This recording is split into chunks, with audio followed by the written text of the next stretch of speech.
Salut, j'enregistre cet épisode le 22 mars 2020, en Suisse je précise, donc on est en plein confinement à cause du coronavirus. À l'heure actuelle, on ne sait pas combien de temps cette situation va durer. Dans les semaines qui viennent, je vais très certainement faire des interviews par Skype ou par messages vocaux interposés. D'ailleurs, si tu as envie de m'envoyer une note vocale de quelques minutes sur ton parcours et tes doutes, envoie-la-moi par mail à mesetudesmesdoutes@gmail.com ou sur Facebook. Si j'en réunis assez, je pourrais en faire une compilation qui constituerait un épisode. Donc n'hésite pas, ton témoignage est le bienvenu.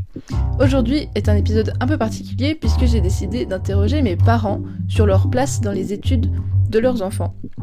On y parle de doutes, mais également de confiance et d'accompagnement. J'espère que cette interview, sous un angle un peu différent de d'habitude, vous plaira. Bonne écoute. Bonjour, merci beaucoup d'avoir accepté. C'est un peu des conditions particulières. Et je trouve intéressant de vous interroger sur ce sujet-là, et puis vous n'êtes pas qu'un joker. Je pense que le sujet est intéressant quand même. Pour commencer, est-ce que vous pourriez présenter vos parcours respectivement ? Alors bonjour, merci. D'un point de vue études, moi j'ai fait plutôt une formation scientifique au lycée, et puis après le lycée j'ai enchaîné sur quelque chose d'assez technique centré sur l'audiovisuel, et ça m'a fait travailler pendant 5 ans après le bac, en gros. Et t'étais comment à l'école obligatoire ? Très bon quand je travaillais. Ok. Ce qui est arrivé tard dans mon parcours, de me mettre à travailler. Ok. Ouais. Et t'as fait tes études en France ? J'ai fait mes études en France, oui. Je parle de bac français. Oui. Okay. Maman ? Alors c'était très court, donc j'essaie de résumer pour moi de façon si rapide. Non, tu peux plus. Donc moi je suis née à La Chaux-de-Fonds, j'ai fait mes études en Suisse, et disons que j'ai eu un parcours un petit peu chaotique, notamment, enfin l'école primaire ça allait encore pas trop mal. J'avais parfois des bonnes maîtresses et parfois des moins bonnes, mais disons que je gérais pas trop mal. Alors j'avais quelques soucis de comportement, voilà, c'était pas toujours évident. Mais voilà, c'est à peu près allé. Et donc en 5e à l'époque, comme ça a été encore le cas longtemps, on passait des tests cantonaux. 5e, t'avais quel âge ? Parce que primaire. Alors j'avais 12 ans, ouais, 11-12 ans en général. Et puis j'ai passé ces tests, et donc il y avait donc plusieurs sections à l'époque. Il y avait classique, scientifique, moderne, pré-prof je crois, et terminale. Et donc moi j'étais passée en classique pour l'école secondaire, et donc ça m'intéressait beaucoup, mais bon voilà, ce qui était compliqué c'est que j'étais à un âge où j'avais pas mal de petits soucis, voilà, plus personnels, et donc ça a été très chaotique très rapidement, et j'en suis arrivée au point où à un moment donné on savait plus trop quoi faire de moi. Je commençais sérieusement à sortir un petit peu des rangs, et un jour s'est posé la question de voilà, qu'est-ce qu'on allait vers où on allait me diriger. Donc l'école clairement m'a lâchée, c'est-à-dire que voulait que j'aille alors il me semble en pré-prof, peut-être pas en terminale, mais en tout cas même pas en moderne. Ça c'était même hors de question, parce que je n'avais plus l'assiduité pour donc y aller, les notes n'étaient plus là, enfin voilà. Rien n'allait. Et puis voilà, en fait, c'est surtout ma maman qui s'est démenée pour me trouver une solution. Et donc, j'ai eu la chance vraiment de pouvoir aller dans une école privée, en fait, qui était la seule solution pour que je ne dégringole pas trop. Et en fait, ça m'a vraiment sauvée, en fait, parce que quand j'ai rencontré le directeur, très clairement, je me suis dit, le moment où il va voir mon carnet, il va me dire, bah non, ça va pas être possible. Et puis en fait, parce qu'on avait fait beaucoup de recherches pendant tout l'été, enfin ma mère avait fait beaucoup de recherches pour me trouver une solution. Et puis c'était non à chaque fois. Et donc à la rentrée, je crois que c'était même la rentrée avait commencé et je n'avais toujours pas intégré une classe. Et donc ma mère était, voilà, c'était compliqué aussi pour elle, a vraiment trouvé en dernière course cette école. Et donc quand j'ai rencontré le directeur, ça devait être le lendemain ou le jour même de la rentrée, je sais plus. Voilà, il a ouvert mon carnet, il a même pas lu en fait, il l'a refermé. Et puis il m'a dit ça on oublie, maintenant on passe à autre chose. Et en fait, pour moi ça a vraiment été un vrai déclic dans ma vie, dans mon parcours, de me dire que non seulement quelqu'un me fait confiance, et que pour mes parents je savais aussi que c'était un vrai sacrifice quand même de de me faire suivre cette école qui était donc évidemment payante. Donc je me rappelle encore de ce que j'ai ressenti quand j'ai eu ce déclic. Et du coup, j'ai passé... Alors, c'était un niveau donc, de classe moderne.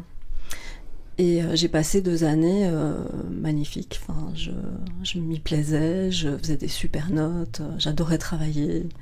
Tout à coup, j'adorais l'allemand. Enfin, voilà, c'était vraiment... pour moi, ça a été vraiment salvateur et une grande chance. Mais parce que j'ai eu un parent qui a vraiment été là jusqu'au bout et qui n'a pas lâché l'affaire. En fait, si tes parents, si ta mère s'en était foutue, tu serais juste allée en pré-professionnel, c'est ça ? Je pense. C'est un petit peu flou. Je sais juste qu'ils voulaient complètement me déclasser, que j'aille pas même en moderne. Ça, j'ai souvenir que la moderne n'était même pas une option. Voilà. Et en fait, non, s'il n'y avait pas eu cette école-là, cette école privée, je sais vraiment pas quelle aurait été la suite. Je l'ai heureusement pas vécu, mais c'est vrai que je suis assez je suis très reconnaissante envers ma maman d'avoir trouvé cette solution et qui m'a quand même sauvée. Mais c'était surtout aussi le fait de sortir d'une période on perd aussi tellement confiance en soi quand les notes dégringolent, quand on n'est même plus vraiment à suivre les cours, qu'on n'y va quasi plus. Enfin, voilà. Quoi, tu séchais ? On perd... Non, pas du tout. Du coup, on perd beaucoup confiance en soi, en ses capacités et tout, et du coup, le fait de reprendre cette confiance et de voir qu'on travaille en fait et que ça paye, t'es moi, capable, ça a été quoi. très vraiment salvateur et ça m'a énormément boosté, quoi. Voilà. C'est fou que l'école obligatoire t'ait comme ça. C'était plus une solution pour eux. Ça les arrangeait eux de te déclasser. Ils savaient très bien que toi, ça allait pas te. Oui, ça allait pas aller mieux en allant en pré-professionnel. Enfin. Non, c'était plus pour se débarrasser du problème qu'autre chose, parce qu'à l'époque, comment dire, il n'y avait pas un cadre vraiment qui était là pour détecter peut-être effectivement des enfants qui pouvaient avoir des problèmes de façon transitoire, voilà, mais qui pouvaient être là en soutien psychologique ou autre pour venir en aide à des élèves. Franchement, à l'époque, je sais pas exactement ce qui existait, j'ai pas trop de souvenirs. Ça, à aucun moment on t'a amené chez un psy de l'école ou non, médiateur, rien. Ouais, ok. Et du coup, voilà, donc j'ai terminé mon école secondaire comme ça et j'ai enchaîné sur l'école de commerce. Et puis voilà, j'ai passé 3 ans donc à l'école de commerce et donc j'ai fait un diplôme d'école de commerce. Et ensuite, je me suis dirigée. Alors, en faisant l'école de commerce, je savais déjà que je voulais être technicienne audiovisuelle. J'étais intéressée par le montage, ça c'était un objectif très clair. Mais c'était important pour mes parents que quoi que je fasse dans ce domaine, ou quelle que soit la formation que j'allais entamer, il fallait que j'aie mon diplôme de commerce. C'était très important. Et je pense que c'était une bonne décision de toute façon que j'ai au moins ça, parce que clairement j'étais pas faite pour les études, hein, c'est pas trop mon truc. Puis voilà, donc j'ai fait ce diplôme, puis je me suis vraiment dirigée dans la voie de devenir technicienne, mais j'ai commencé par des stages, par beaucoup d'expériences diverses, sur Genève notamment, un petit passage à l'époque c'était la TSR, de connaître des gens qui travaillaient dans ce milieu, avec qui j'ai pu travailler aussi. Et puis à cette époque-là, il y avait beaucoup en fait de gens qui étaient installés dans le métier, de monteurs et de monteuses qui avaient été formés sur le tas, qui n'avaient pas fait d'école. Mais on était à un moment où on sentait une transition et il fallait quand même commencer par faire clairement une école. Et voilà, ça s'est mis en place et là, je suis partie à Paris pour faire une école d'audiovisuel. Ok. C'est là que vous vous êtes rencontrés. Et c'est là qu'on s'est rencontrés. Donc ça, c'était juste pour résumer vos parcours respectifs. Là, on part sur ça fait quoi d'être parent et comment on gère l'orientation de ses enfants. Du coup, vous avez 3 enfants. Moi, j'ai 22 ans, Luc a 20 et Thomas 14. On a tous les 3 des caractères très différents et des manières d'appréhender l'école très différentes. Déjà, pour commencer à la base de la base, vous gériez comment nos devoirs à l'école primaire ? Alors, à l'école primaire, je dirais que ça se passait sans problème. C'est-à-dire que... Alors, je crois que notre attitude, on va dire, était un petit peu, un peu en retrait. C'est-à-dire de voir que tout se passait bien, de s'assurer que tout allait bien par on le voyait, ou par les notes, ou par les remarques des professeurs, enfin des maîtres de l'époque. Voilà, que ça se passait bien, qu'il n'y avait pas d'annotation dans le carnet, enfin voilà. Donc c'est vrai que moi, en tout cas, du souvenir que j'en ai quand j'étais avec vous, c'était est-ce que tu as fait tes devoirs, ou est-ce que on va faire tes devoirs après le goûter, enfin j'en sais rien, il n'y a jamais eu de soucis, donc vous êtes toujours allés faire ce qu'il fallait.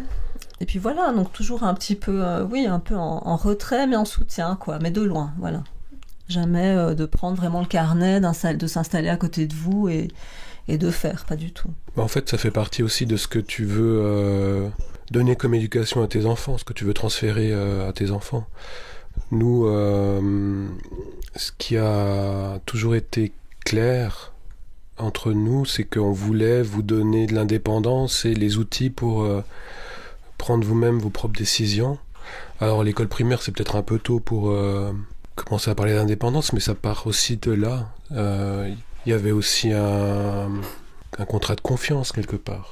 Comme maman disait, on était là, on avait quand même un suivi avec les instituteurs, mais dans l'ensemble, pour les trois, ça a été plutôt facile. On n'a jamais eu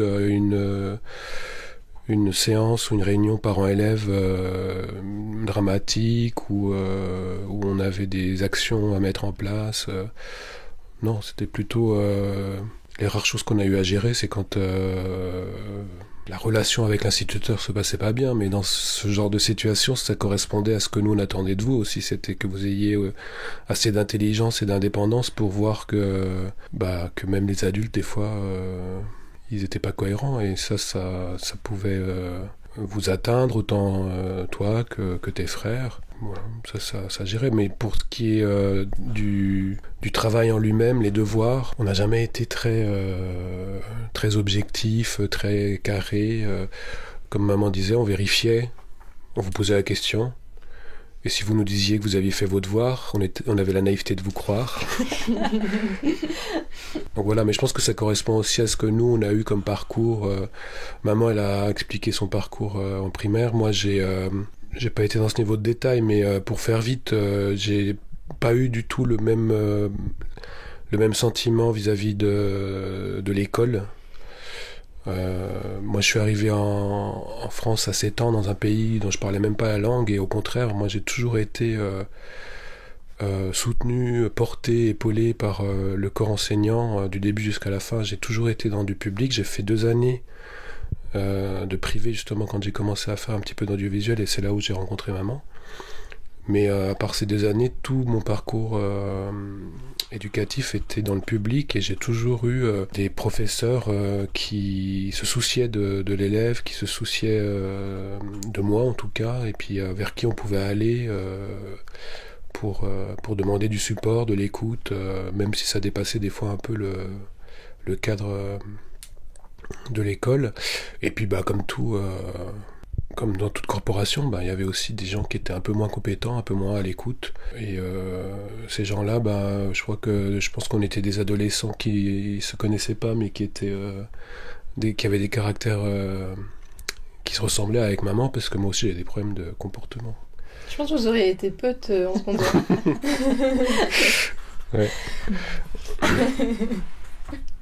Du coup, ça vous a toujours paru un peu lunaire d'entendre des parents qui disaient qu'ils passaient 3 heures par jour à faire les devoirs avec leurs enfants et tout.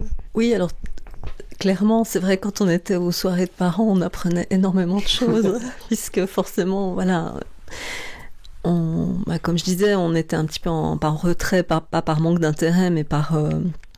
effectivement, il fallait vous laisser aussi faire vos expériences, vivre votre travail à l'école et tout, donc voilà, oui, on apprenait beaucoup de choses, et des fois on tombait un petit peu de haut et on se sentait presque mal de pas être forcément toujours très au courant dans le détail de certaines choses.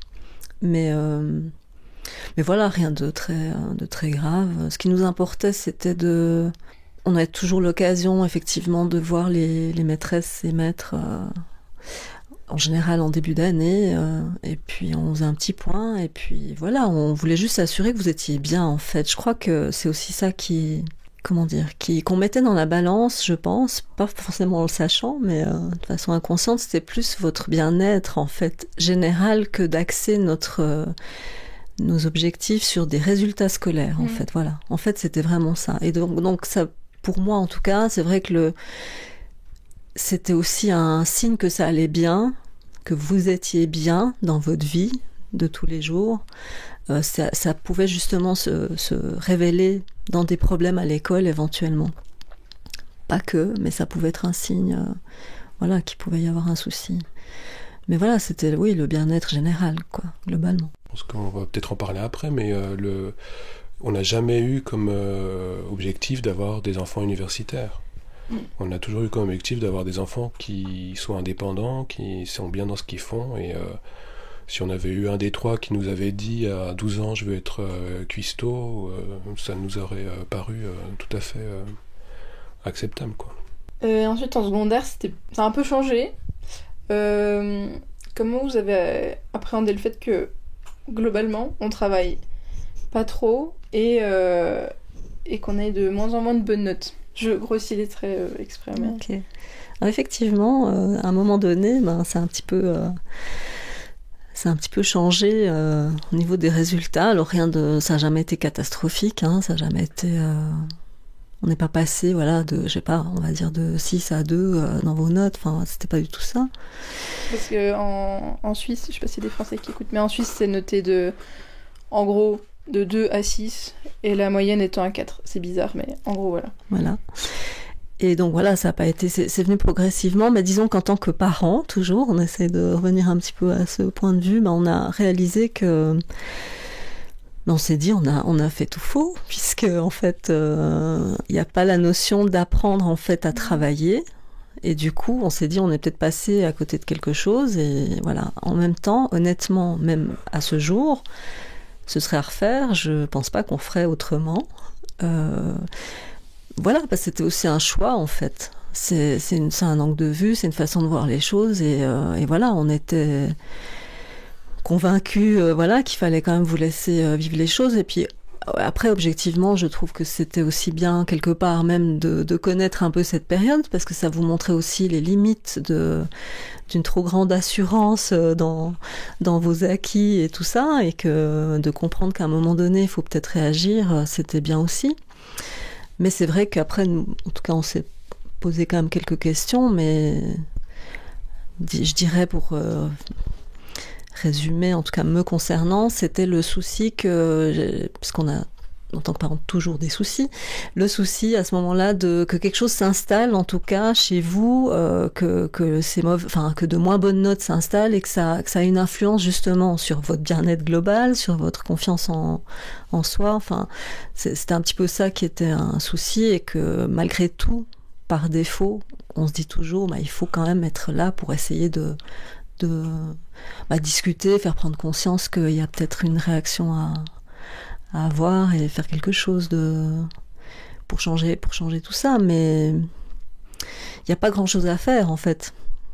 Il y a juste être confiant en fait. Et ça, je pense que c'est quelque chose qui moi en tout cas m'a mené jusqu'à maintenant, c'est de me dire qu'il faut avoir confiance en dernier recours, toujours. Parce qu'on vous donne plein d'autres outils accessoirement, voilà. Et que c'est des mauvais passages, mais que voilà, ça, c'est pas définitif non plus. Alors de 11 à 14 ans, moi j'ai pas ressenti... Oui, j'ai ressenti une diminution dans le résultat, mais j'ai pas encore ressenti un stress, quoi. C'est-à-dire qu'effectivement, il y avait... il y a forcément une différence on demandait pas la même chose et le même résultat... Et puis il y avait des étapes. On savait que si vous vouliez aller au lycée, il fallait quand même atteindre certains objectifs. À ce niveau-là, à ce moment-là, moi, j'étais pas encore inquiet. J'étais encore...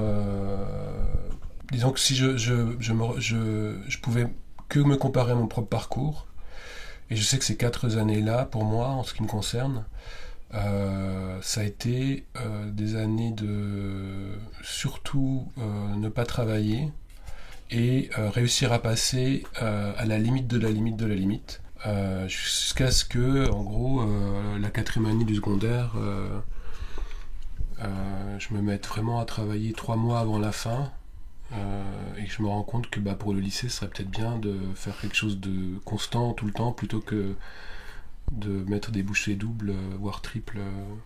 Donc pour moi, je me disais qu'à partir du moment où ça passait, vous aviez vous aussi le droit de vivre ça d'une certaine manière. Mais si je compare à mon parcours, vous étiez quand même beaucoup plus constant et puis oui, vous aviez des résultats un peu plus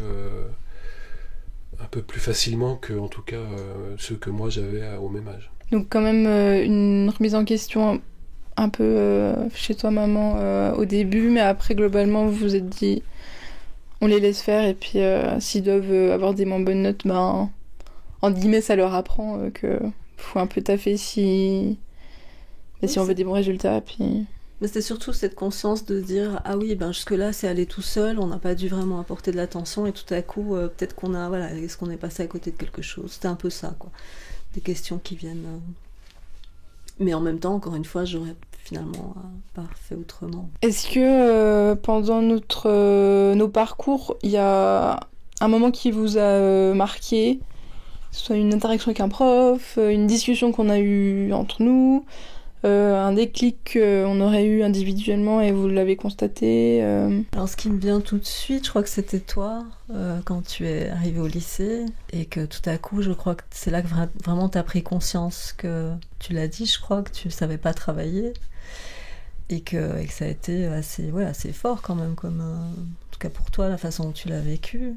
Donc ça, je m'en rappelle très clairement. Et puis voilà, on a une discussion à ce sujet, mais c'est ça qui me vient comme anecdote.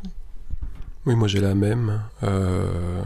Et c'est vrai qu'à ce moment-là, quand ton enfant te dit, te met en fait devant une situation où c'est un peu loin quand même dans le parcours, on est à 2 années avant le bac, on n'a pas forcément en tant que parent toujours les outils pour à ce niveau-là pour aider, je veux dire... tout est beaucoup plus compliqué, la philo, les maths, la physique. Alors on s'en est sorti, enfin c'est surtout toi qui t'en es sorti d'abord en te remettant en question et puis en mettant en place des manières de travailler, mais c'est vrai que sur le moment on a moi en tout cas j'ai vraiment reçu un coup dans la gueule, c'est-à-dire que tu te remets quand même bien en question, quoi. Et puis il y a tout de suite de la culpabilité qui arrive en te disant finalement tous nos discours sur l'indépendance, la confiance, la liberté, est-ce que c'était pas aussi une facilité et est-ce qu'on a vraiment été là pour eux, est-ce qu'on a fait le boulot, quoi, est-ce que finalement c'est pas tous ces parents qui passaient 3 heures par soir avec leurs enfants, quitte à les pousser, quitte à leur faire passer peut-être un mauvais moment, on s'est dit, mais enfin en tout cas moi je me suis dit, est-ce qu'on s'est trompé, est-ce que c'était pas facile finalement de dire que on voulait que vous rendre responsable, et est-ce que c'était pas aussi une façon de nous dédouaner, quoi. On pense toujours à souvent il y a les discours de cérémonie, que ce soit les Oscars ou ce genre de choses. Il y a toujours quelqu'un qui dit « Je remercie mes parents de m'avoir forcé à faire ci, de m'avoir forcé à faire ça, parce que s'ils m'avaient pas forcé à faire mes 10 heures de piano par jour, je serais pas là. S'ils m'avaient pas forcé à faire mes exercices, je serais pas là. » Et puis c'est vrai que nous, avec maman, on se regarde, on se dit « Ouais, mais on les a jamais forcés, on aurait peut-être dû... Donc voilà, en même temps, ton enfant est au lycée, c'est pas le moment de... c'est trop tard, faut réagir comme on peut. Au bout du compte, moi j'ai quand même l'impression que ça a payé, parce que c'est cette force d'esprit et puis ce sens de l'indépendance qui a été dur pour toi, parce que quelque part je pense qu'il y avait une blessure presque narcissique de se dire mince, pourquoi les autres y arrivent et pas moi, mais voilà, derrière t'as quand même réussi à mettre des choses en place, et voilà, t'as eu ton bac, derrière t'as eu un autre parcours en université, on va peut-être en parler après, mais je pense que c'est pas la question de savoir si on ferait différemment ou pas. Je pense que c'est en fonction de nos parcours et de notre personnalité.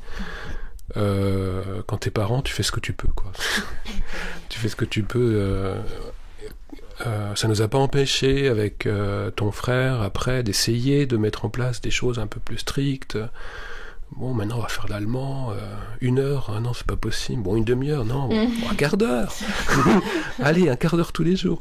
On a essayé, hein, mais on n'est pas debout. Ce qu'il y a, c'est que c'est toujours pareil dans l'éducation. Au bout d'un moment, il y a un point de bascule où tu te dis, bon, soit je continue l'escalade, mais tu t'arrêtes tout. Je veux dire, tu vas pas commencer à punir à tout va, tu vas pas mettre les enfants à la cave. Bon. Peut-être qu'on aurait dû. Hein. On réagit pas tous, enfin les trois, on n'a pas non plus réagi les trois de la même manière à chaque étape. Non, ça on peut pas dire, mais ce que je veux dire c'est que les trois vous avez trouvé avec vos personnalités très différentes, alors il y en a un qui est encore pas sorti d'affaire, mais les trois avec vos personnalités différentes vous avez mis en place des choses qui vous correspondaient, et puis des choses qui... Et les trois, enfin les deux, quand vous aviez besoin de nous, vous êtes venus vers nous. Donc pour nous ça marche finalement, ça correspond quand même à peu près à ce qu'on voulait mettre dans votre éducation.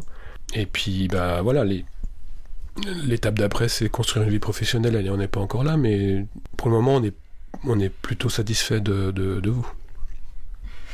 Bravo, good job. Good job. Non mais surtout satisfait de nous, hein, évidemment, parce que c'est quand même grâce à nous. C'est ça. C'est un processus très narcissique, la parentalité. Ah, si tu veux, on peut parler de ça. Non, mais je dirais que c'est vrai, quand les doutes sont arrivés, enfin, notamment avec toi, parce que t'es l'aîné et que c'est un peu avec toi qu'on découvrait chaque étape et tout. C'est oui, hein, on n'anticipe pas toujours. Je pense que c'est vrai que là où on a eu des doutes de se dire, mais on a vraiment pas géré, on a mal fait, on a choisi une solution de guillemets de facilité peut-être. Enfin, toutes ces questions qu'on s'est posées à l'époque, elles n'existent plus aujourd'hui parce que justement on voit comment vous évoluez et que je pense que, comme tu dis, on est très heureux de voir ce que vous êtes devenus et comment vous gérez justement et votre vie et vos études et comment vous les faites, enfin, avec beaucoup d'implication, avec... vous êtes très, très investi dans ce que vous faites de manière générale et c'est ça qu'on trouve remarquable en fait. Et puis ça aussi, c'est tout un chemin que vous avez dû faire justement par vous-même. Ouais, parce que dans le fait d'avoir plusieurs enfants, je sais pas pour les gens qui ont des enfants uniques, mais dans le fait d'avoir plusieurs enfants, il y a encore une couche où on est obligé on est obligé d'être modeste, c'est-à-dire qu'en fait, les rares choses qu'on met en place avec l'un, ça marche pas du tout avec l'autre. Et je pense pas que ce soit lié à nos enfants, je pense que tous les enfants sont comme ça. Tu aurais un exemple de quelque chose que vous auriez mis en place avec moi et Lucas Plutôt le contraire, c'est-à-dire qu'en fait avec toi on n'a pas eu besoin de mettre en place un suivi particulier pour l'allemand. Enfin si, t'as eu des cours de soutien, mais disons qu'avec Lucas, il y a eu les cours de soutien qui n'ont pas eu tout à fait les mêmes résultats, puisqu'il y avait quand même une demande d'investissement que lui, il donnait peut-être pas de la même façon que toi. Et puis surtout, derrière, je crois que lui, il était plus demandeur d'être épaulé. Alors, comme je disais, hein, les rares choses que moi j'ai essayé de mettre en place au niveau d'allemand, ça a été un échec. Mais on apprend toujours de ses échecs et je pense que c'était bien qu'on ait essayé, autant Lucas que nous, de faire autre chose, et c'est des choses qui n'ont pas fonctionné, mais malgré tout, il a quand même réussi à aller jusqu'au bout de son bac, de son lycée, avec le niveau d'allemand qu'il avait. Donc oui, ça typiquement ça a été quelque chose qui a été géré très différemment. Puis je me disais aussi avant, quand vous parliez du fait que tout d'un coup au lycée vous vous êtes dit peut-être qu'on aurait dû faire 1 heure de devoir avec eux tous les jours avant et tout. Mais je pense que chaque éducation montre ses faiblesses, mais juste à des moments différents. Je pense que peut-être que justement les enfants qui ont vraiment cravaché, les parents étaient vraiment hyper là, peut-être que ces gens-là qui, après un master à l'université, et qui se rendent tout d'un coup compte que c'est pas ce qu'ils veulent faire, c'est encore plus dur pour eux, quoi. Peut-être, je sais pas. Je pense qu'il y a toujours de tout, mais peut-être que vous avez essayé de nous apprendre justement l'autonomie et nous remettre en question, etc. Peut-être que c'est un peu plus facile pour l'orientation plus tard, je sais pas. Disons que je vois toujours la chose comme ça. Je pense qu'on voulait vous donner dans votre vie, personnelle, dans votre individualité, des forces. Alors ça passe par beaucoup d'autres choses. Alors ça a été la musique, la danse. Il y a eu énormément d'activités aussi pour chaque. Si on cumule le tout. Qui était important. Donc ça fait partie d'un équilibre. Mais c'est vrai que il n'en reste pas moins que ça n'a jamais été notre objectif premier d'avoir des résultats scolaires. Alors, c'est presque difficile à dire parce qu'on entend toujours un discours un petit peu différent. Que c'est en général pas ce qui prime chez tout le monde, pas du tout, mais c'est quand même souvent plus essentiel peut-être que pour nous. Mais voilà, en tout cas, c'était de vous laisser cette autonomie, mais tout en vous donnant une base quand même solide dans une structure quotidienne, avec des bases quand même assez, pas rigides, mais il y avait quand même le souci de vous éduquer et de vous donner beaucoup de vous sentir armé aussi dans toutes ces situations. J'avais pas prévu ça dans mes questions, mais tu m'as fait penser avant. Vous avez vécu comment quand après 2 mois d'université loin de la maison, j'ai dit non, j'arrête en pleurant. Bien. Vous l'avez bien vécu. Non, c'était très bien. Comment encore une fois, t'étais l'aîné, donc on n'avait pas vécu même cette expérience par le biais d'un autre enfant, donc c'était pas un choc dramatique, mais ça a été c'était quand même une grosse surprise. En tout cas, il y avait eu tellement de conviction de ta part que c'était ça, et que donc grosse surprise, on va dire. Et puis oui, des questions qui viennent, et après on repart de nouveau sur quelque part la confiance, parce qu'on se dit si c'est pas ça, finalement c'est peut-être mieux qu'elle le dise maintenant, plutôt justement d'aller à l'encontre de ce qu'on préconise et de s'enfermer dans quelque chose qui va pas lui plaire au final. Mais malgré tout, faut gérer, faut quand même être là pour consolider des choses, essayer de voir ce que tu as prévu pour la suite, et qu'est-ce qui va se passer, et qu'est-ce que tu as en tête. Et c'est ça qui forme, je pense, en tout cas pour moi, une forme de confiance, c'est qu'il n'y a pas l'idée j'arrête et je ne fais rien, ou j'arrête et j'attends, ou j'arrête, je vais réfléchir pendant 3 ans, et voilà, il y a quand même, t'as déjà plein d'actions en tête, t'as déjà plein de projets, et rien que ça, tant que ça bouge, c'est pas grave de pas savoir, de se dire finalement c'est pas ça, et faut juste avancer, quoi. Alors c'était un choc, il y a des trucs pires dans la vie, mais c'est vrai que t'es la première, en plus il y a tout le processus classique on part de la maison, on se loge ailleurs, il y a vraiment tous les clichés de la prise d'indépendance qui étaient impliqués. Mais oui, en fait, finalement, je pense qu'on a plus été désolé pour toi de te dire à quel point ça a dû être difficile, à quel point ça a dû être choquant finalement d'arriver dans ces grands amphithéâtres, et puis au fil des minutes, au fil des heures, commencer à te dire mais qu'est-ce que je fais là, parce que c'est ce que on a eu l'impression que t'avais vécu. Donc nous en tant que parents, forcément c'était désagréable pour nous de savoir que t'avais dû vivre quelque chose de désagréable, et en même temps t'es tout de suite tenté, ça c'est le côté maman-papa, c'est ma fille elle a bobo, faut la protéger, mais c'est des études, c'est une application pour le futur, et donc du coup on doit un petit peu réfléchir à se dire est-ce que en gros l'option c'est est-ce que on la pousse ou pas, c'est ça la grosse question. Mais dans la mesure où on vous a jamais, c'était pas du tout notre impératif, ça a jamais été notre impératif. Peut-être que c'est important aussi comme information supplémentaire à donner, que aucun de nous deux n'avons construit une carrière professionnelle sur nos acquis d'études. C'est-à-dire moi j'ai utilisé mes diplômes, maman a utilisé ses diplômes, mais à un moment donné, on a fait des choix qui ont fait qu'on n'a plus pu appliquer ou continuer à chercher de l'emploi dans notre domaine de compétences. Et on a quand même réussi à élever 3 enfants sans trop les faire mourir de faim et sans trop plonger dans l'alcoolisme et la dépression. Donc je pense que ça donne aussi une perspective de se dire c'est pas si grave. C'est pas grave, c'est 3 mois, t'avais 18 ans. Oui, t'étais super jeune aussi. Ouais. Et puis voilà, donc nous, notre perspective aussi dans les études après le lycée, c'est... du coup, encore une fois, si on se réfère à notre parcours, a posteriori, les études après le lycée que nous, on a faites, ou après l'école de commerce, c'était des études qui correspondaient à un besoin, une envie, puis au bout du compte, un plaisir. C'est-à-dire que c'était d'abord vu comme quelque chose de totalement improductif de faire des études d'audiovisuel, enfin de cinéma même, on disait. Puisque la question qu'on nous posait, c'était toujours mais comment tu vas faire pour trouver de l'emploi, ou quel est le taux de chômage, en dehors un peu de nos acquis, même si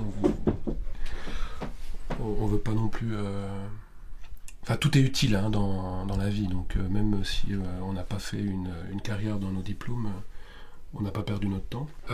Donc du coup pour nous c'était important, d'autant plus important que nos enfants dans les études qu'ils font, il y a quand même une composante plaisir, parce qu'on pense aussi fondamentalement qu'on est compétent que quand on prend du plaisir. Je pense que même les gens qui font médecine, il faut qu'il y ait quand même la flamme, l'envie, le fantasme de soigner les gens. Si on fait ça juste parce que on fantasme une position sociale, ça peut être compliqué. Donc voilà, très rapidement, la question est-ce qu'on la pousse, est-ce qu'on la pousse pas, là en l'occurrence, comme c'était très en amont, tu t'en es vite rendu compte, c'était une réaction aussi très réfléchie de ta part. Et puis voilà, après c'est encore une fois, on revient toujours sur la confiance et sur l'indépendance, c'est-à-dire que nous on a tout de suite su que, alors c'était pas du tout clair pour nous, parce qu'on voyait pas du tout comment rebondir, vu que c'est pas quelque chose que nous on a fait. Mais on a su que avec la confiance dont tu es capable et la confiance qu'on te portait, t'allais rebondir, et très rapidement, quelques semaines après, t'étais déjà, ou même quelques jours après, tu étais déjà en train d'envoyer des postulations, tu faisais des entretiens, enfin c'est allé très vite la reconversion. Oui, ce que tu dis sur la partie plaisir, je m'en rends compte. J'ai l'impression que c'était un peu ce processus-là, c'est que d'abord j'avais envie d'étudier des trucs juste qui me faisaient plaisir, qu'anthropo et sciences et religion. Après est venue la composante de ouais mais j'ai besoin de l'appliquer, donc je suis allée en conservation. Et après je me suis dit ouais mais j'aimerais quand même avoir un travail. Du coup maintenant je suis en sciences économiques et ça me plaît beaucoup. Je fais pas ça juste pour les thunes ou je sais pas quoi, c'est juste... Déjà ça me rassure d'être dans un domaine où il y a du travail, accessoirement, et en plus ça me plaît. Mais du coup, ouais, je vois qu'il y a clairement ce processus-là, et puis peut-être que c'est déstabilisant pour certaines personnes qui font des études plaisir, si elles s'en rendent compte que très très tard, que en fait c'était que des études plaisir entre guillemets. Nouveau, c'est peut-être un peu plus compliqué après de retrouver un truc qui est plus... j'ai pas envie de dire terre à terre, parce que ça fait très cliché, mais... plus ancré dans la réalité, quoi. De toute façon, la réalité, elle te rattrape. Ça, c'est ça. Je veux dire, là, vous avez la chance de pouvoir faire les études que vous voulez, comme 90% des jeunes. Après, c'est peut-être pas la même réalité dans tous les pays, dans tous les continents. Moi, je pense que ce moment-là, dans la vingtaine, c'est important, justement, d'aller à fond dans le plaisir. Et si vous aviez envie de faire des études de cirque, sachant que les débouchés sont quand même moins évidents, on vous soutiendrait tout autant. C'est important. Après, je pense qu'au contraire, c'est justement en ayant pris le temps à ce moment-là de sa vie d'aller jusqu'au bout finalement d'un fantasme, que ce soit artistique ou autre. Il y en a qui font l'humanitaire, enfin, il y a beaucoup de choses. que derrière, vous pouvez justement confronter la réalité avec plus d'outils. Parce que c'est vrai que y a plein de situations dans la vie où il faut travailler, et puis des fois, vous avez pas le choix, vous prenez ce qu'il y a. Je pense que c'est plus évident de prendre un boulot moins qualifié, je vais dire, si on a eu un parcours où on a fait des choses qui nous ont plu et où on s'est enrichi culturellement, humainement dans nos études, que si, pour prendre un cliché, mais ça n'arrive plus, que si à 15 ans on doit reprendre n'importe quel travail pour subvenir aux besoins de sa famille. Donc pour reboucler sur le début de la question, c'était important pour nous justement de ne pas faire l'erreur de te pousser à ce moment-là, ou de vous pousser pour que vous puissiez justement vous construire avec des choses qui vous enrichissent, pas vous construire avec des choses qui vous heurtent ou qui vous font du mal. Parce que c'est une autre pédagogie, la pédagogie de l'échec. Ça peut marcher aussi, mais c'est pas ça qu'on a choisi. Du coup, j'avais la question, est-ce que vous avez déjà essayé de nous pousser dans notre choix d'orientation ou nous dissuader? Mais vous avez un peu répondu. Oui, alors je crois que c'était un peu répondu. Mais je crois que c'était plus le souci de quand même pas non plus abandonner les choses un petit peu à tout... dès qu'il y a un truc qui va pas, et d'abandonner. Mais bon, sur le fond, vous n'êtes pas comme ça, mais c'était important de s'installer dans quelque chose et de pas s'arrêter à la première difficulté. Alors, je pense qu'on a, pour ton frère, on a essayé de lui... Une fois, il était revenu très enthousiaste d'une présentation de formation et on n'a pas découragé, mais on lui a expliqué que c'était peut-être pas ce qu'il avait compris que c'était. Je me rappelle plus dans le détail, mais je sais que c'était quelque chose de très technique, et puis on pensait que ça lui plairait pas. Il avait été assez épaté par des démonstrations d'ateliers d'électricité, des choses comme ça. C'est sûr que même si on va à la fac de sciences et puis que pendant 1 heure ils font des ballons colorés avec des gaz différents, on peut se dire ouais super, je vais faire de la science, mais et puis comme disait maman, même si l'expérience de 3 mois où tu nous as demandé d'arrêter, on t'a pas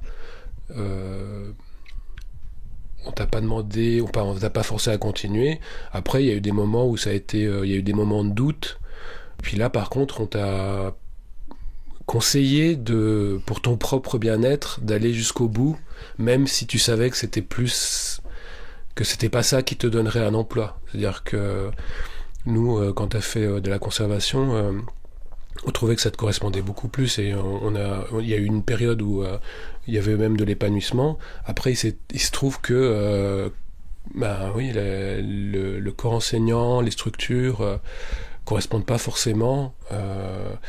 Ça aurait été, je pense, pour toi, pour ta perception, dommage que tu puisses pas dire que tu avais été au bout de quelque chose, qu'après 3 ans après le bac, que tu n'aies aucun papier. Donc là, oui, on a essayé de te pousser, mais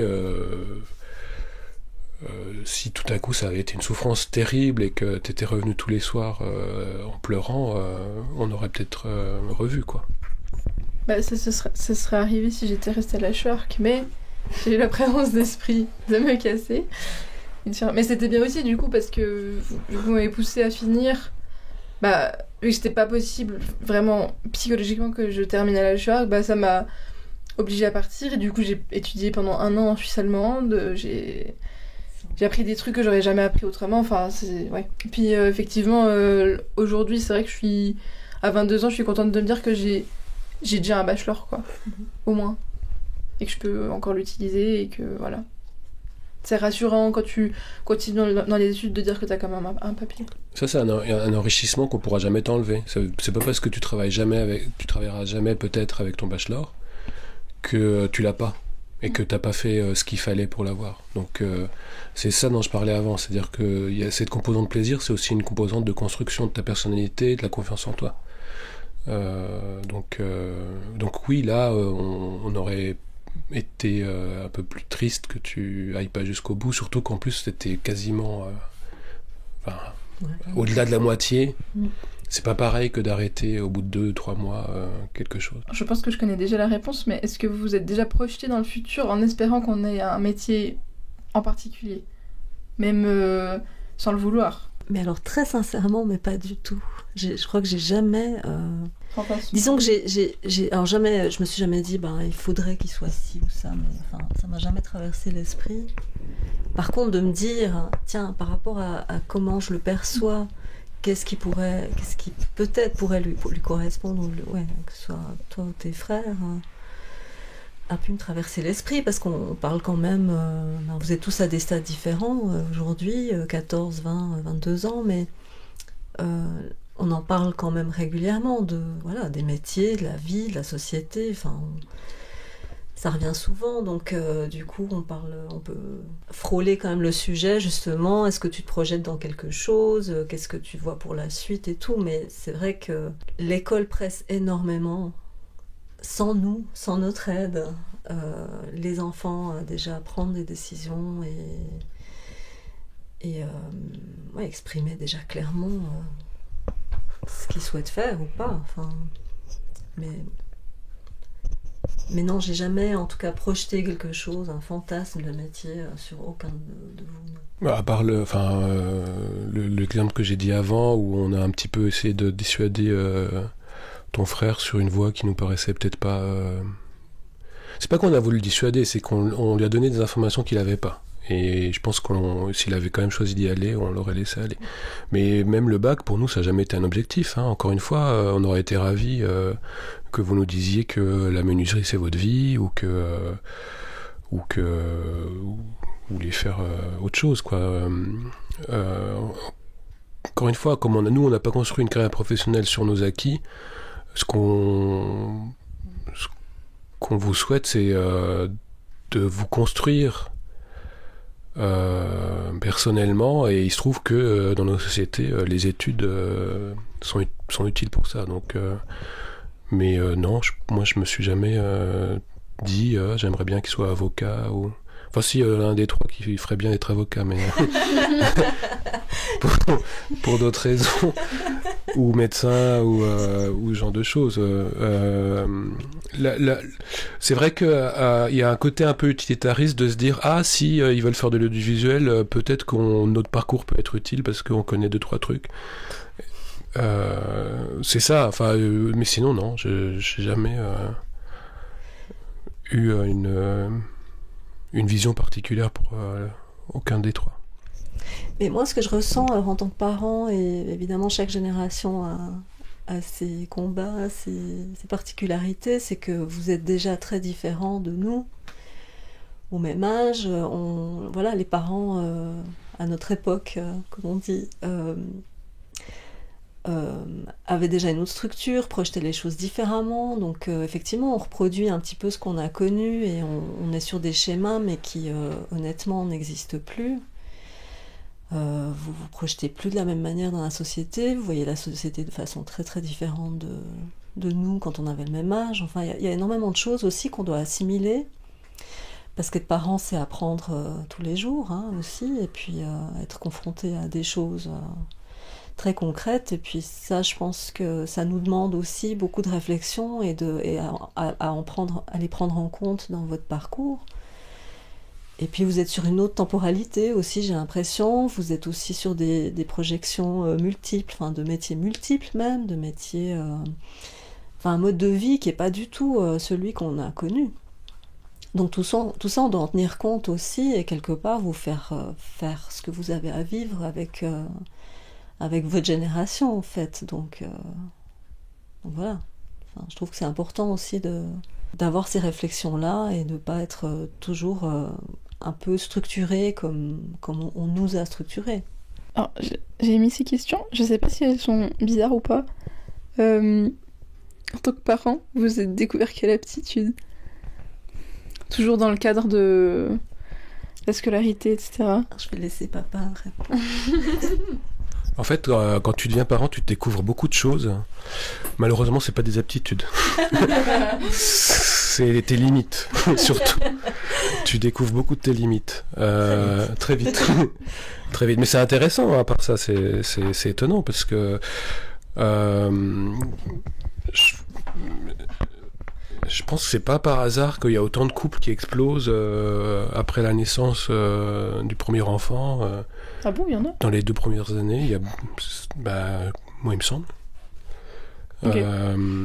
Je pense que nous, en tout cas, on peut témoigner que on a découvert des choses sur nous, et c'est ça qui est formidable dans le fait des parents, c'est finalement que les enfants t'obligent à vivre des choses que t'es pas spécialement préparé à vivre, à te regarder toi-même, à régler des choses que t'as peut-être pas réglées avec toi-même.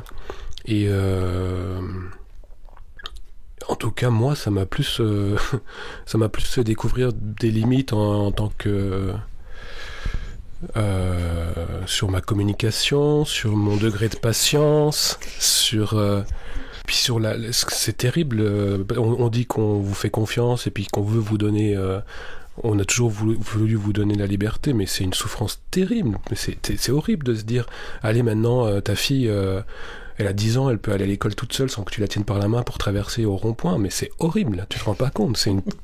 Moi, je te regardais, je faisais semblant de te laisser au rond-point, mais je restais jusqu'à ce que tu arrives en haut des crétets, parce que forcément, il y allait un pédophile qui allait arriver avec un van blanc et t'enlever. Donc, il y a une violence, je trouve, dans le fait d'être parent, de justement petit à petit oublier ses propres peurs, ses propres angoisses pour, dans la mesure du possible, donner de la confiance à l'enfant. Et puis après, c'est les enfants qui te guident, c'est les enfants qui t'apprennent. Il y a des choses. Bon, maman, elle est très créative, donc elle. C'est vrai. Je pense pas qu'elle se soit découverte une composante créative, mais vous étiez demandeur aussi à un moment donné. Et puis c'est quelque chose que vous avez partagé avec elle. Vous avez fait des bricolages avec elle, des dessins avec elle, des choses comme ça. Moi, je suis plus dans l'abstraction. Et c'est vrai. Oui, mais bizarrement, au bout d'un moment, vous avez été demandeur aussi. C'est-à-dire que moi, je me rappelle, je pense que Thomas était pas là, donc tu devais avoir 8 ans. Et on était à table, et tu m'as posé une question, c'est papa, comment ça se fait que quand on commence à demander pourquoi, on peut jamais s'arrêter de dire pourquoi. À chaque fois qu'on a une réponse, on peut recommencer à dire pourquoi à la réponse. Donc tu avais 8 ans, hein, donc en gros tu étais en train de me demander, t'expliquer la causalité.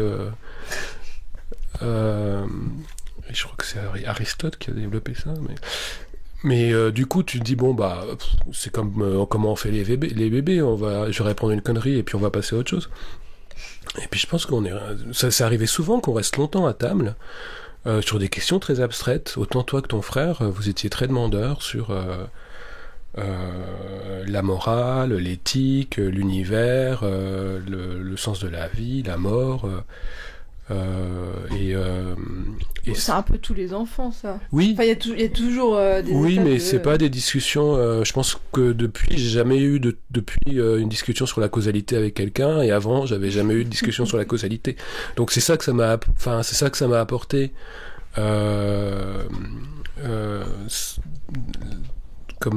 sais pas si ça m'a développé une aptitude, mais en tout cas, ça m'a fait découvrir que je pouvais parler de trucs dont je ne connaissais absolument aucune source, sans aucun problème, et ça faisait quand même plaisir aux enfants, et ça leur apportait quand même quelque chose.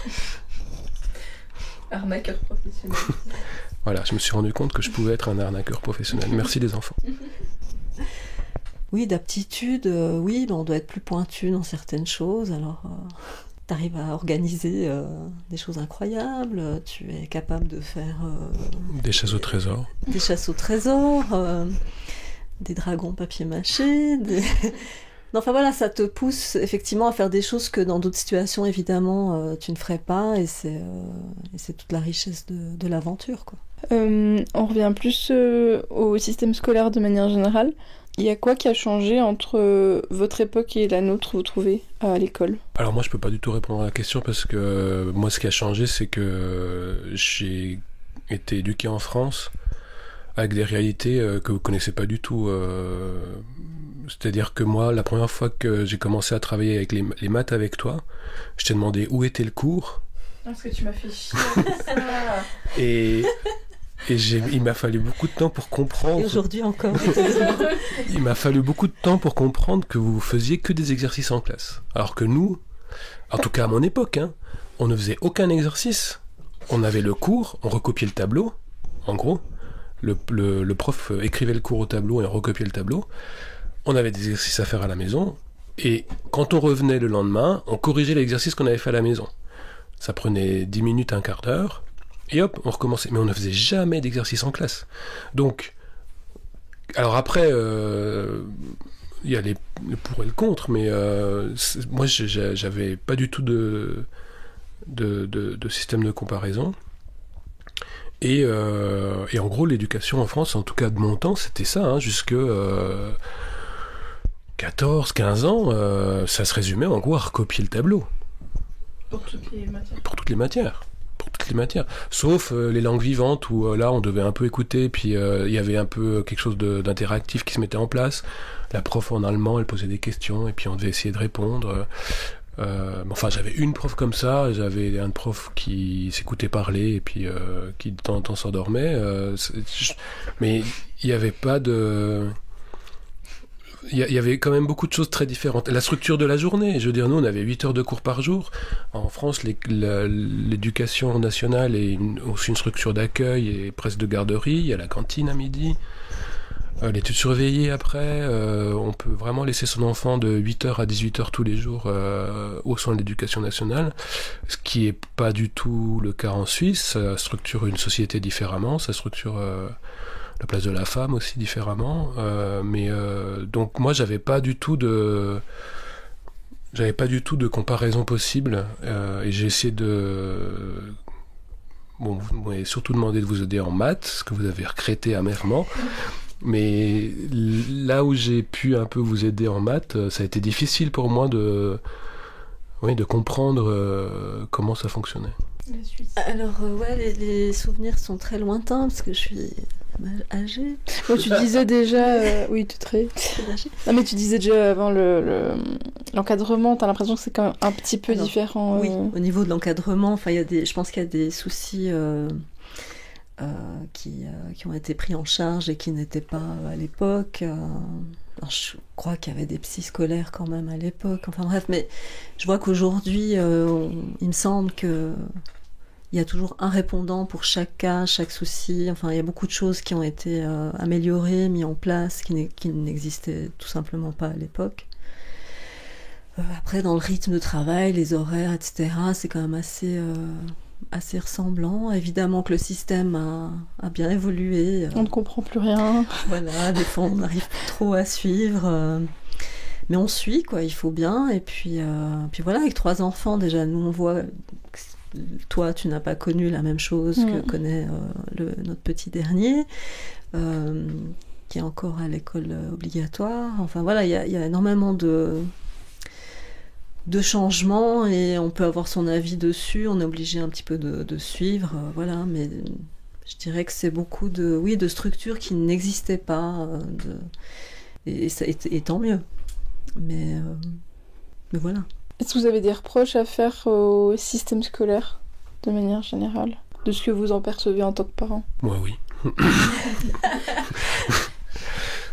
Ça, c'est par contre, mais bon, c'est général, ça s'applique pas forcément que à la Suisse, c'est partout pareil.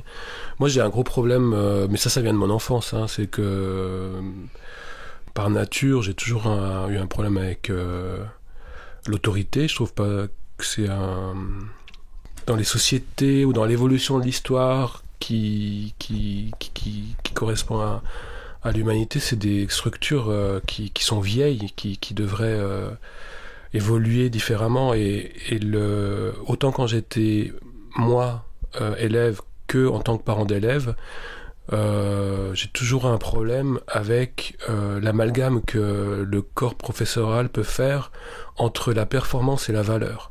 C'est-à-dire que moi, j'ai souvent eu des conflits, enfin souvent, une ou deux fois des conflits avec des professeurs où j'admets pas qu'on mette en question la valeur de mon enfant sur ses résultats scolaires et qu'on se permette de le traiter d'une certaine façon parce qu'on estime qu'il n'est pas capable de retenir par cœur une liste de vocabulaire ou parce qu'il n'est pas capable de résoudre une équation. Après, si je veux me faire l'avocat du diable pour leur défense, je pense que le système il est comme ça, c'est-à-dire que c'est un système qui malgré tout a besoin de notes et de performances pour pouvoir classifier les gens. Je pense que au jour d'aujourd'hui, on peut quand même, et il y a des professeurs qui le font très bien, on peut quand même vivre dans ce système en étant critique et en étant autocritique et en prenant de la distance par rapport à ça. Et il y a des professeurs, vous avez eu des professeurs avec lesquels vous aviez des mauvais résultats et malgré tout, ils vous respectaient et dans certains cas... Dans le cas de ton frère, il continue même d'avoir des relations amicales avec certains d'entre eux, et d'autres avec lesquels moi j'ai jamais pu m'entendre, où il n'y a pas de...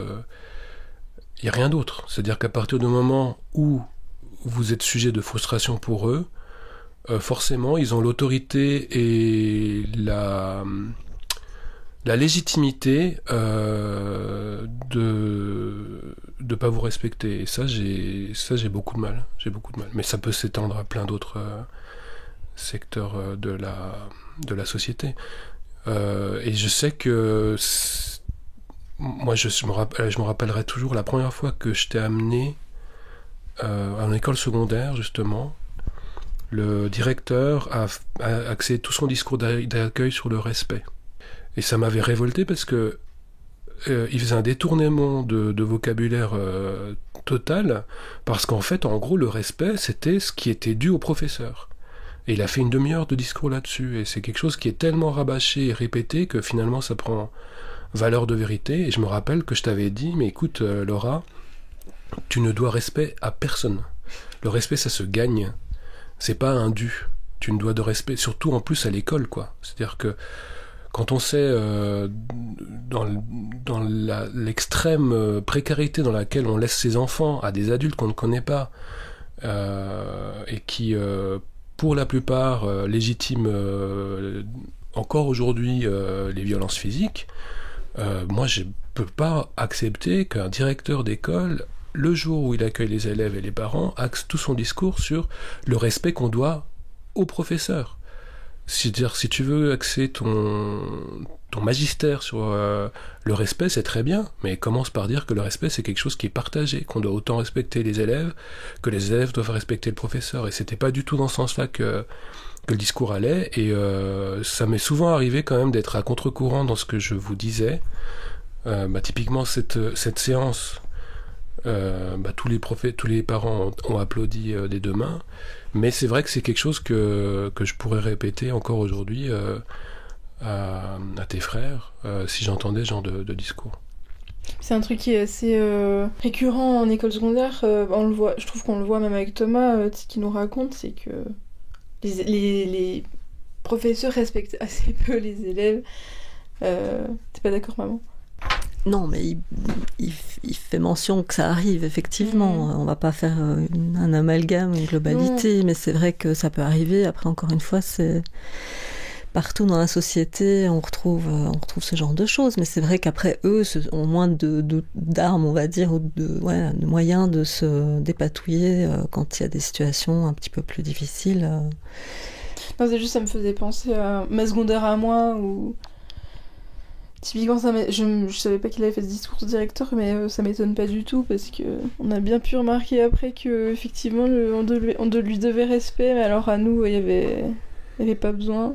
Puis d'autres profs, puis de manière générale, j'ai trouvé qu'entre 11 et 14 ans, les profs nous considéraient pas comme des individus intelligents, et à qui on devait le respect, ouais.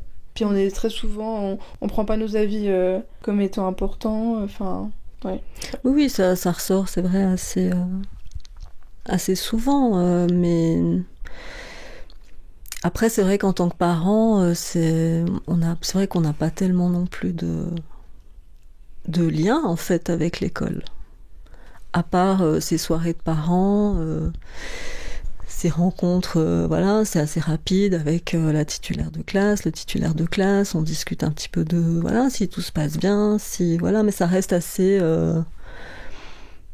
impersonnel, assez, voilà, tant qu'il n'y a pas de souci, j'imagine, voilà, on va pas plus loin, et puis il y a quand même une distance un petit peu, mais... Et puis après, voilà, il y a ce que l'enfant dit ou ne dit pas, enfin voilà, il y a beaucoup de choses qu'on sait ou qu'on ne sait pas, mais disons qu'en tant que parent, en tout cas, moi je me sens pas proche de l'école, enfin il n'y a pas d'occasion vraiment... autre que les soirées de parents, de se rencontrer, d'avoir une idée un peu plus précise sur certaines choses. Oui, mais justement, c'est dans ces soirées de parents où on a pu, en tout cas, on a pu constater à plusieurs reprises que on nous présentait une image de notre enfant qui nous heurtait, et puis qui correspondait à des a priori basés sur des résultats. Oui, c'est vrai. Après, on vous a à tous dit, parce que après c'est vrai que on oublie aussi que dans une classe, c'est d'abord un espace clos entre quatre murs où il y a un adulte et puis une quinzaine d'enfants, un peu plus, 20, 25. Nous, on vous a toujours dit, enfin en tout cas, je me rappelle d'avoir eu cette discussion avec ton frère. Si un professeur qu'on n'aime pas est en difficulté, c'est très facile de faire le malin devant ses camarades, de répondre, d'être impertinent. Évidemment, c'est pas ça non plus l'idée. Hein. Je veux dire, le respect, ça va vraiment aller dans les deux sens. Et je crois qu'aucun de vous n'a jamais manqué de respect à un professeur, même si parfois l'inverse n'était pas vrai. Encore une fois, hein, c'est sûrement une minorité, puis c'est peut-être quelque chose d'historique qui est en train de disparaître, je le souhaite. Mais c'est vrai qu'il y a encore des restes de cette façon de considérer la classe sur la performance, quelqu'un sur certaines aptitudes. J'ai vu plein d'exemples, de contre-exemples, j'ai vu même des maîtresses de la petite école prendre avec beaucoup de sérieux les manques éducatifs qu'elle pouvait constater. Et il y a plein d'exemples où l'école a au contraire amené plus aux enfants et les a aidés. Moi je peux témoigner que même si j'avais des problèmes de comportement et que j'étais très virulent avec certains professeurs, dans la très grande majorité l'éducation nationale française m'a tout apporté. J'ai tout, à l'époque il n'y avait pas d'autre moyen d'espérer se projeter dans une construction sociale qu'en passant par l'école. Bon, il y a d'autres facteurs, mais donc je suis plutôt un fervent défenseur de l'outil, mais si je devais faire un reproche, ça serait celui-là. Ouais. J'ai la dernière question, mais nouveau, je pense que vous avez un peu répondu déjà. Si on avait de nouveau 14, 12 et 6 ans, est-ce que vous feriez quelque chose de différent ? J'ai pris exprès ces âges parce que c'est 3 âges où c'est très... on recommence un nouveau cycle un peu. Ouais, on en a un de 14 ans, donc on voit qu'on n'arrive pas à faire différemment. Il faut l'admettre. Oui. Non, alors je sais pas si c'est qu'on n'apprend pas de nos erreurs, mais en tout cas, moi, je referais pareil. Mais moi aussi, en fait, c'est terrible. Ben oui, c'était toujours à dire, j'aurais peut-être fait autrement, mais en fait non, parce que je pense qu'on est resté sur des choses très claires, en fait. Il faut toujours douter. Ça, je pense, c'est important en tout. Finalement, il faut quand même toujours douter et pas penser que ce qu'on fait est la vérité, est juste et parfait. C'est pas du tout la question, mais en tout cas, je pense qu'on est resté sur des valeurs quand même, finalement forts, des fondements quand même très, très sérieux, quoi. Enfin très, très clairs, en fait. Du coup, je vois pas... Ça aurait été à l'encontre de ce qu'on est, peut-être, de dire on aurait fait les choses autrement. On serait forcé à quelque chose, peut-être, et du coup, ça aurait pas été très productif, je pense. Oui, alors en général, tout ce qui est forcé, c'est pas très productif dans l'éducation. Non. Là, on parle de l'école, mais il y a le jeu C'est terrible de jouer aux peluches avec une fille de 4 ans. Si t'es pas dedans, ça sert à rien. Faut y croire que le nounours, il est invité dans la maison du lapin. Parce que les enfants se rendent tout de suite compte si c'est faux, quoi. Donc, et pour les devoirs et le reste... Bon, c'est un peu gênant d'avoir ce discours parce que finalement on est en train de dire qu'il faut jamais se forcer, qu'il faut pas faire d'efforts, qu'il faut qu'ils se débrouillent. Ma foi, c'est comme ça. Je pense que la présence qu'on a apportée, elle a pris d'autres formes et puis c'est ce qui correspondait le mieux à ce moment-là pour nous et pour vous et on referait de la même façon. D'autant plus qu'on a du recul aujourd'hui et qu'on vous voit voilà, des âges différents, jeunes adultes pour les 2 plus grands, enfin, et qu'on ne peut pas se dire, mon Dieu, qu'est-ce qu'on a fait ou quelle catastrophe, pas du au contraire. Donc, Bon, après, j'espère que aujourd'hui, avec la maturité qui nous a gagnés, on serait capable d'être, par exemple, être plus patient, enfin, en ce qui me concerne, par exemple. Mais on oui, sait alors pas. effectivement, oui, voilà, il y avait des choses peut-être à changer, mais c'est évidemment. Mais après, sur je dirais les grandes lignes, où tout ce qu'on a dit finalement jusqu'à présent, je pense pas qu'on aurait. Je changerais rien, je crois. Non, t'as pas l'air. Non, j'arrive pas à imaginer ce qu'on aurait pu faire de différent. On va pas vous apprendre le chinois à 2 ans, on va pas vous obliger à faire. Des choses qui sont pas naturelles pour nous. On est déjà incroyablement chanceux d'avoir des enfants qui ont décidé les 3 de faire de la musique alors qu'on n'est pas du tout musiciens. Donc pareil, vous nous avez pas poussé du tout. Bah non, c'est vous qui nous avez poussé, nous on voulait pas. On a proposé. Non mais c'est ça en fait, c'est de proposer, en tout cas des choses, d'ouvrir. Mais ça, par exemple, c'est l'école qui voulait apporter. J'étais un peu critique tout à l'heure, mais toi t'as fait une visite au conservatoire et t'es revenu en disant que tu voulais faire de la flûte traversière. Et tu as fait de la flûte traversière. Et c'est incroyable, c'est formidable. Au niveau sportif, toi t'as fait de la danse. Non, mais vous avez fait plus que nous, parce que, enfin, en règle générale, on est plutôt chanceux. Ah oui. Merci beaucoup, c'était hyper intéressant. Merci.